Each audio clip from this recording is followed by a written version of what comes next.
अब तक सैकड़ों हिंदू घरों को जलाया जा चुका है, हिंदुओं की दुकानों को लूटा जा रहा है और दर्जनों हिंदू मंदिरों में आग लगा दी गई। देवी देवताओं की मूर्तियों को तोड़ दिया गया है।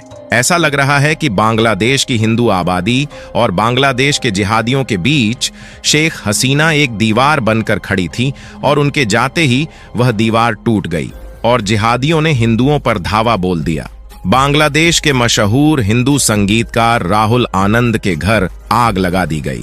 ट्विटर पर कई ऐसे वीडियो शेयर किए गए हैं जहां हिंदुओं के घरों, दुकानों और मंदिरों पर हमले किए गए। एक घटना में तो हिंदू टीचर मृणाल कांति चैटर्जी की इस्लामिक जिहादियों ने हत्या कर दी। देश के सबसे बड़े अंग्रेजी अखबार टाइम्स ऑफ इंडिया की रिपोर्ट के मुताबिक बांग्लादेश के रंगपुर में आवामी लीग से जुड़े एक हिंदू काउंसिलर हराधन राय और उनके भतीजे को जिहादियों की भीड़ ने मार डाला। फेनी में एक दुर्गा मंदिर पर हमला कर दिया गया। हिंदुओं के शमशान घाट की जमीन पर जबरदस्ती कब्जा कर लिया गया। पार्वतीपुर में काली माता के मंदिर समेत 5 मंदिरों में तोड़फोड़ की गई। सितारगंज में हिंदुओं के घरों पर हमले किए गए। यहाँ जगह और लोगों के नाम लेकर एक एक घटना का जिक्र हम इसलिए कर रहे हैं ताकि किसी को ये न लगे कि हम हवाई में बातें कर रहे हैं। ये वो घटनाएं हैं दोस्तों जो बांग्लादेश के अखबारों में भी रिपोर्ट हुई है। बांग्लादेश की हिंदू, बौद्ध और क्रिश्चियन काउंसिल की लीडर काजोल देवनाथ ने खुद ऐसी 200 से 300 घटनाओं के बारे में बताया है। बांग्लादेश के ट्विटर हैंडल राजू दास ने अपने ट्विटर अकाउंट पर ऐसे 20 से 30 वीडियो शेयर कर रखे हैं जिसमें बांग्लादेश में हिंदुओं के घरों, दुकानों और मंदिरों पर हो रहे हमले देख सकते हैं। कितने ही वीडियोज में हिंदू परिवार घर के अंदर बंद है और बाहर इस्लामिक जिहादियों की भीड़ दरवाजा खटखटा रही है। घर के अंदर घबराए लोग मदद के लिए फोन कर रहे हैं। लोगों का रो रो कर बुरा हाल है। राजू दास के ट्विटर अकाउंट पर शेयर किए गए इन वीडियोस की ऑथेंटिसिटी कंफर्म तो नहीं कर सकता, मगर इन वीडियो में आप देख सकते हैं कि कैसे एक वीडियो में बोगरा डिस्ट्रिक्ट के एक इलाके में हिंदुओं के घरों पर हमला किया जा रहा है।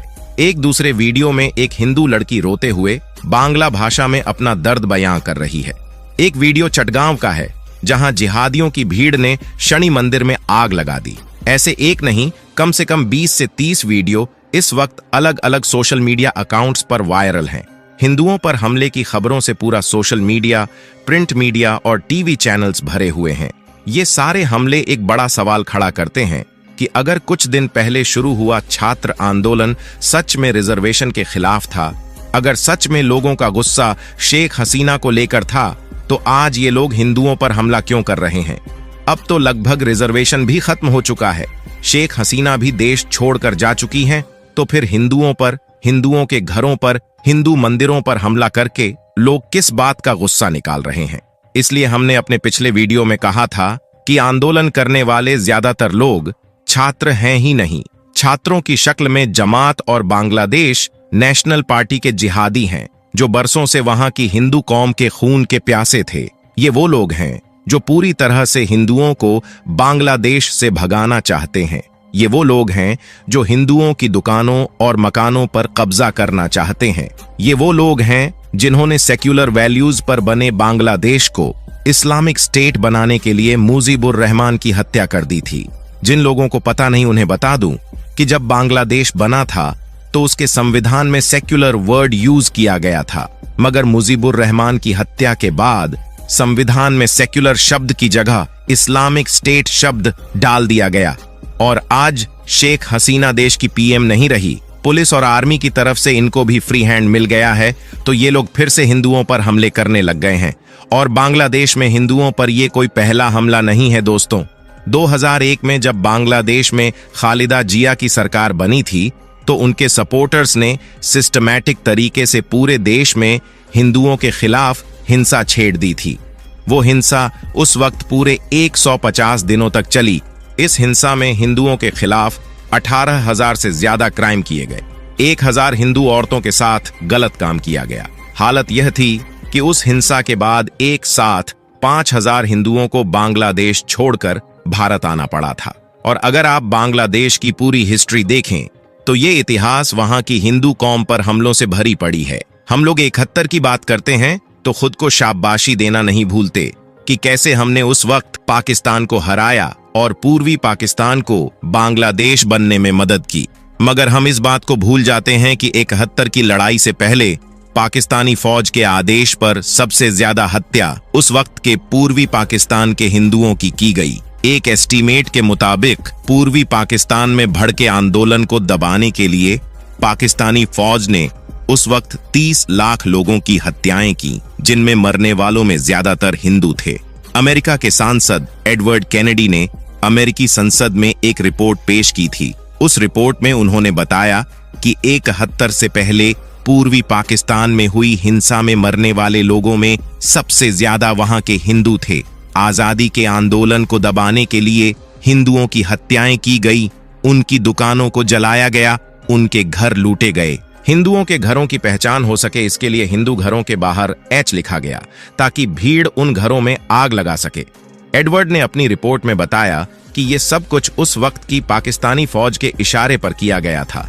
हैरानी है कि आज हम जब 71 की बात करते हैं तो इस बात के लिए ताली पीटते हैं कि देखिए कैसे भारत की मदद से बांग्लादेश बन पाया, या हमने उस वक्त पाकिस्तान के 90,000 सैनिक बंदी बना लिए थे। मगर इस बात की चर्चा भारत में कोई नहीं करता कि बांग्लादेश बनने से पहले पाकिस्तानी फौजों ने पूर्वी पाकिस्तान में लाखों हिंदुओं को मार डाला था। भारत में एक बहुत बड़ा सेक्शन इस बात से खुश है कि चलो बांग्लादेश से शेख हसीना चली गई।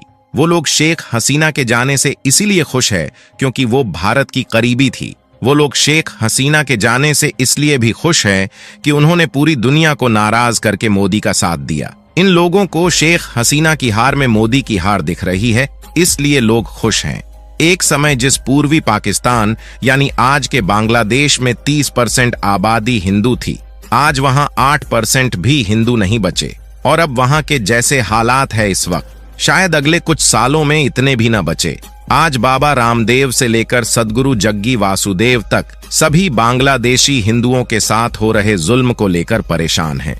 भारत सरकार का भी फर्ज, उनकी रिस्पांसिबिलिटी है कि वह अपनी हैसियत और ताकत का इस्तेमाल करके बांग्लादेश की फौज और वहां की आने वाली सरकार को यह मैसेज दे कि वहां की हिंदू कम्युनिटी के साथ कुछ भी नहीं होना चाहिए। जयशंकर साहब ने ऐसे कुछ स्टेटमेंट दिए भी हैं, लेकिन फिर भी अगर वहां हिंदुओं के खिलाफ वायलेंस नहीं रुकती तो भारत सरकार को इसका कोई ना कोई सल्यूशन तो निकालना ही होगा। उम्मीद है भारत सरकार इस बात को जरूर समझ रही होगी और इसका कोई ना कोई रास्ता जरूर निकलेगा। बाकी आपकी इस मामले पर क्या राय है? बांग्लादेशी हिंदुओं के लिए भारत सरकार क्या कर सकती है? उन्हें हम कैसे प्रोटेक्ट कर सकते हैं? और बांग्लादेश की सरकार पर कैसे प्रेशर बनाया जा सकता है? जो भी आप इस बारे में सोचते हैं, जो भी आपकी राय है, कमेंट करके जरूर बताइएगा। और रिक्वेस्ट है आपसे कि वीडियो ज्यादा से ज्यादा लोगों तक पहुंचाएगा। शेयर जरूर करिएगा क्योंकि सच जानना सबका अधिकार है, सबका हक है। Thank you for watching. जय हिंद, जय भारत।